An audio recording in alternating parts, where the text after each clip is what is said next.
We're going to start our unit on acids and bases today. But before we get into really acids and bases, we need to talk about something called concentration. That is how much stuff is dissolved in a solution. In order for us to understand how acids and bases work, we need to understand how concentrated they are, and we need a way of expressing that mathematically. So we're actually going to start with what's called molarity, and then we'll move into acids and bases here shortly. When we're talking about the concentration of something, you're talking about how much stuff is dissolved in a certain amount of liquid.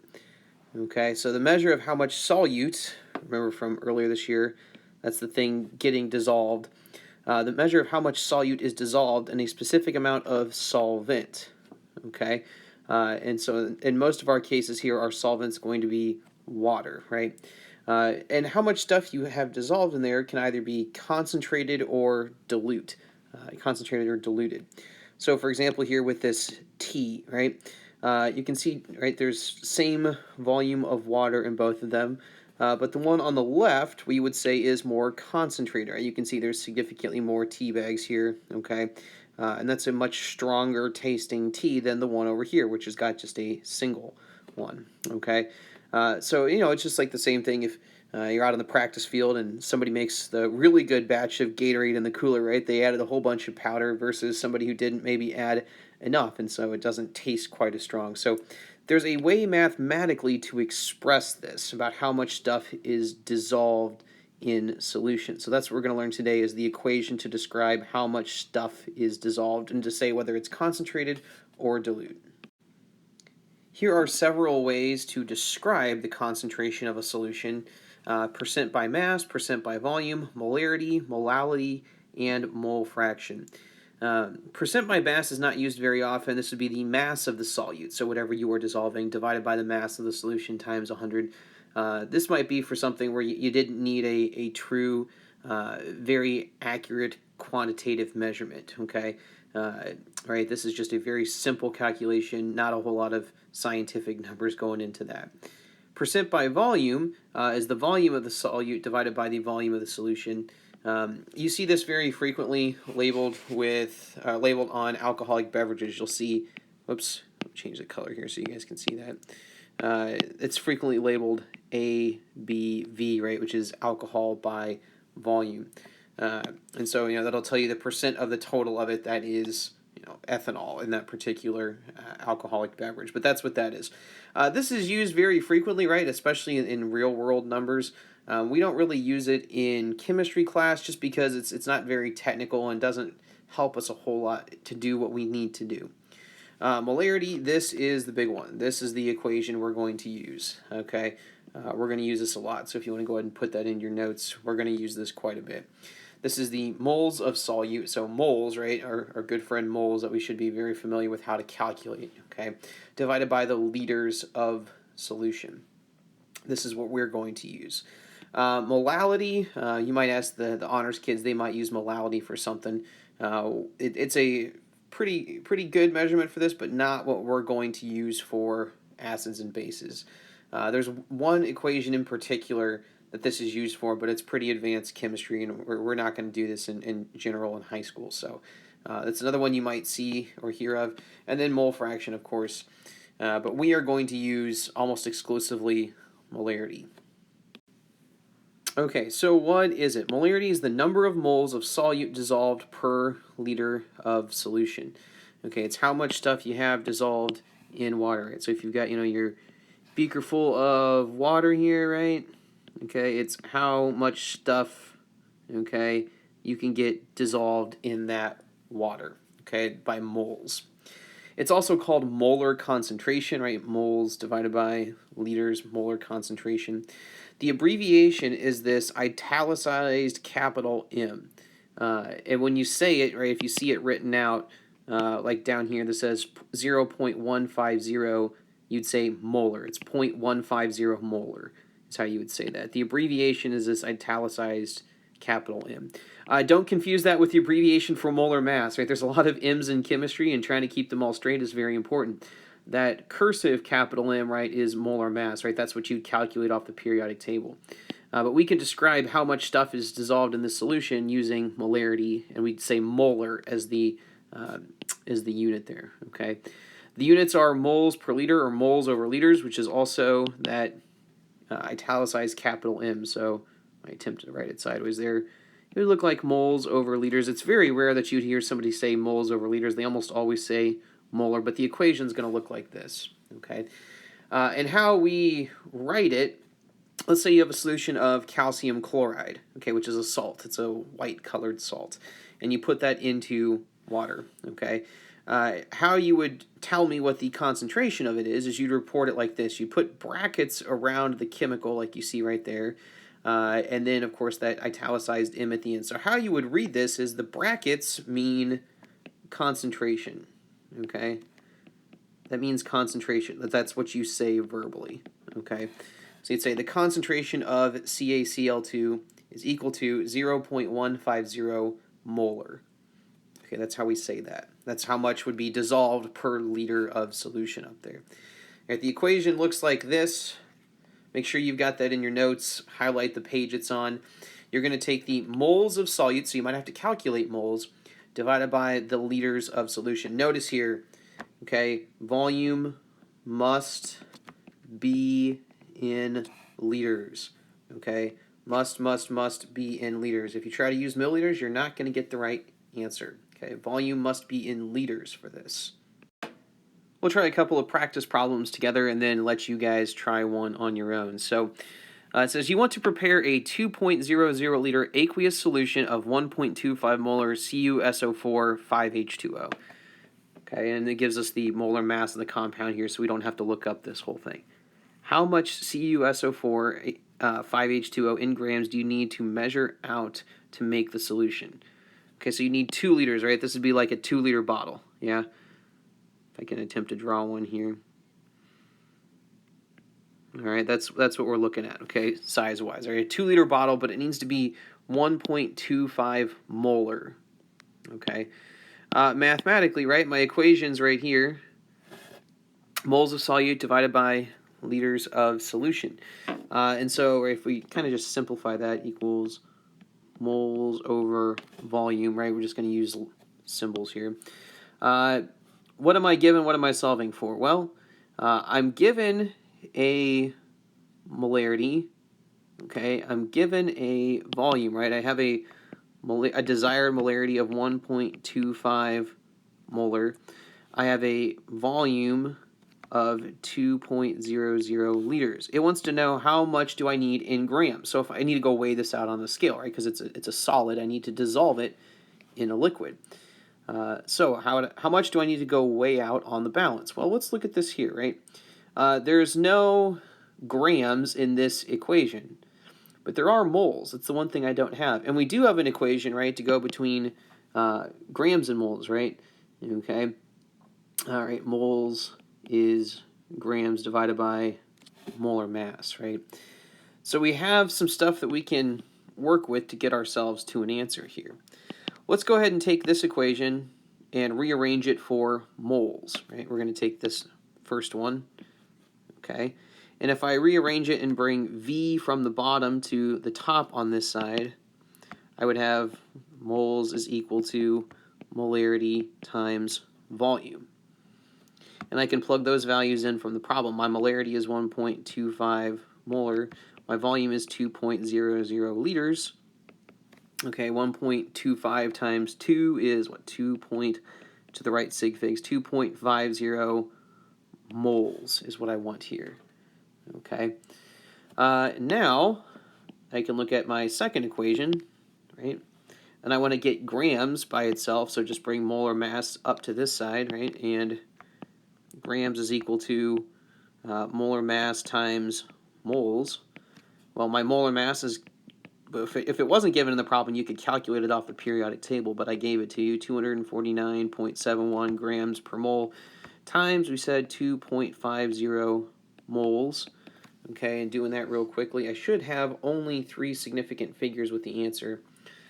This should come out to 624 grams of CuSO4.5H2O. Okay, so you'd have to weigh that much out on the scale on the balance to get a 1.25 molar solution in a 2-liter container.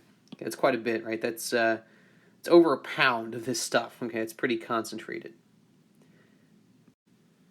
Another sample problem, then we'll let you guys try one. 2.56 grams of AgNO3 is dissolved into 0.100 liters of water. What is the molarity of the solution? So I've got my molar mass given, so we don't have to go calculate it, but if not, you just go find AgNO3. And I've got molarity equals moles divided by volume. Well, it wants to know what's the molarity, which means I should be able to get these two pieces of information from the problem. To find moles, of course, that is grams divided by molar mass. So if we take our values from the problem here, 2.56 grams divided by a molar mass of 169.88 grams per mole, 2.56 divided by 169.88 to 3 sig fig 0.0151 moles of AgNO3, right? And that would be the top value here since that's moles. On the bottom, remember my volume has to be in liters, which it is.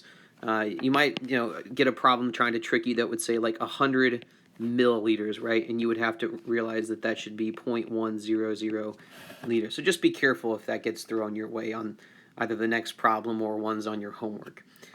So I take the molarity is equal to 0.0151 moles divided by 0.100 liters. Okay, so we're just going to move the decimal basically one place over, and so that gives us 0.151 molar. Okay, that would be the concentration of AgNO3. Okay, it would look like that. Go ahead and try this one on your own, right? Remember your equation, molarity equals moles over volume. Remember your volume needs to be in liters, okay? And see what you get. We'll come back and check it here in a moment.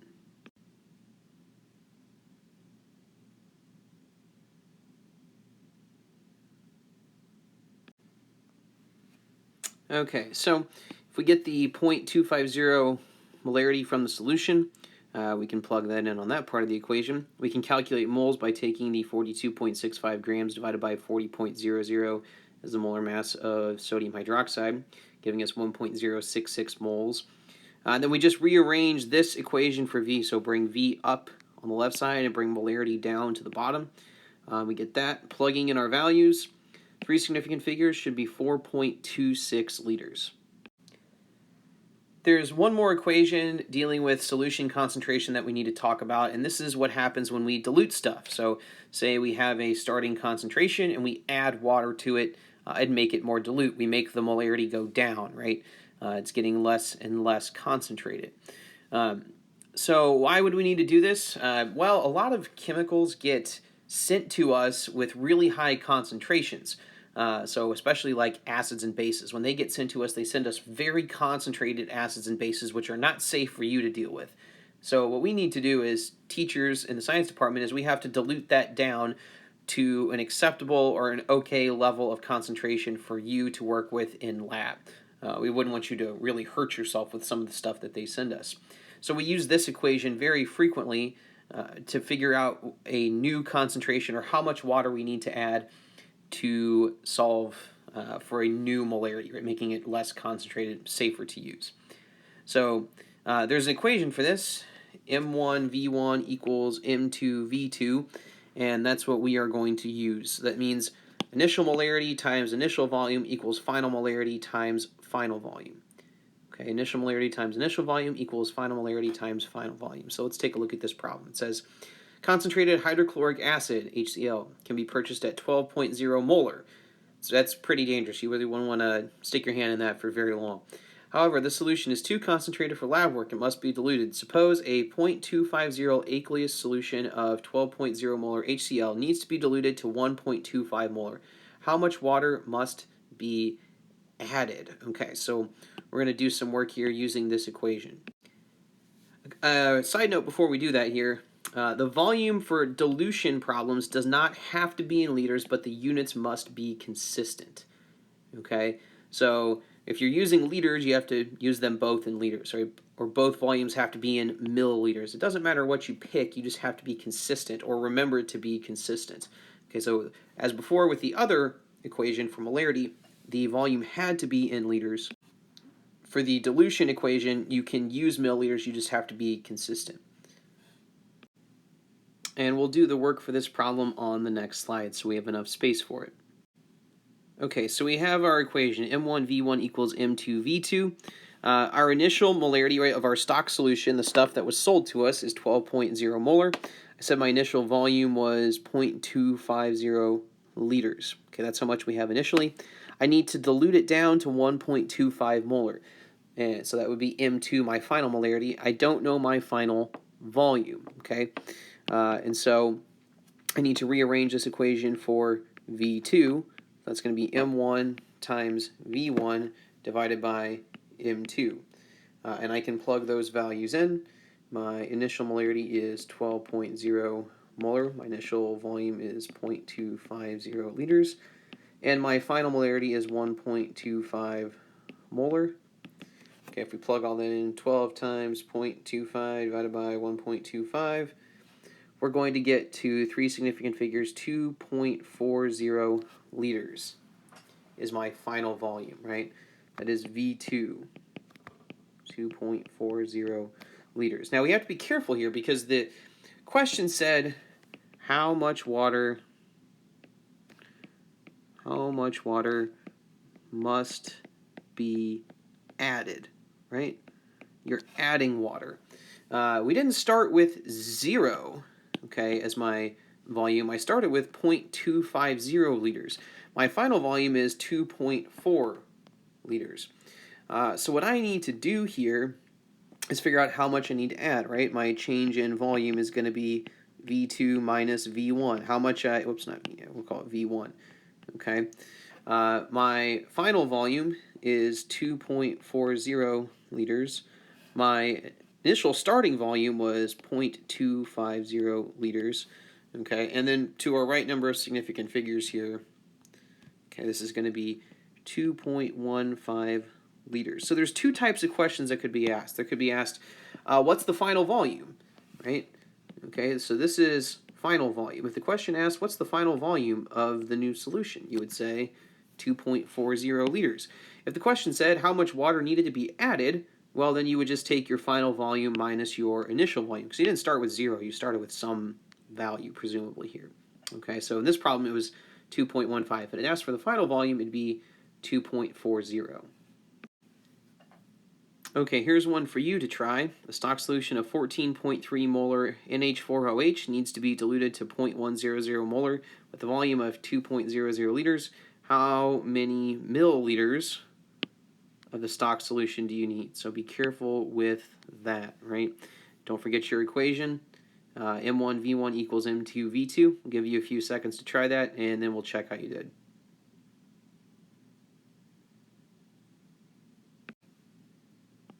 Okay, so we have our initial molarity is 14.3. It needs to be diluted down, so that means the final stuff has a molarity of 0.100 molar and a volume of 2 liters. Well, we wrote that out as 2,000 milliliters because it wants an answer in milliliters, right? And if we just rearrange M1V1 equals M2V2 for V1, we get M2 times V2 divided by M1. Plug in those values right there to three significant figures. This should be 14.0 milliliters.